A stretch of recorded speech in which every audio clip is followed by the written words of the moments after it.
Anti incumbency ప్రభుత్వ వ్యతిరేకత అధికారంలోకి వచ్చిన ప్రతి ప్రభుత్వం మీద ఉంటుంది. 5 ఏళ్లలోనే కొంతమంది మీద వస్తుంది, 10 ఏళ్లలో కొంతమంది మీద వస్తుంది, 15 ఏళ్ళు అయితే వస్తూ ఉంటుంది. బట్ యాంటీ ఇన్కంబెన్సీ ప్రభుత్వం మీద ఉన్న వ్యక్తి మీద ఉండట్లేదు. ఆయనే నరేంద్ర మోడీ. ఒకనాడు జవహర్లాల్ నెహ్రూ అప్పుడు పెద్దగా అసలు ప్రతిపక్షం లేదు కాబట్టి ఆయన సుదీర్ఘకాలం సాగాడు. ఇందిరాగాంధీ టైంలో ప్రతిపక్షం ఉంది, అణచివేసినందుకు దిగిపోయింది, మళ్ళీ నాటకాలాడి గెలవగలిగింది. నరేంద్ర మోడీ ఎలాంటి నాటకము లేదు.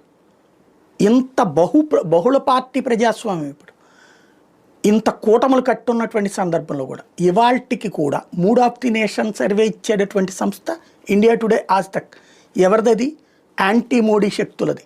మొట్టమొదటి నుండి ప్రభుత్వ వ్యతిరేక శక్తులు వాళ్ళు, తీవ్రమైనటువంటి వ్యతిరేక భావజాలం ఉన్నటువంటి వాళ్ళు, వామపక్ష భావజాలికులు.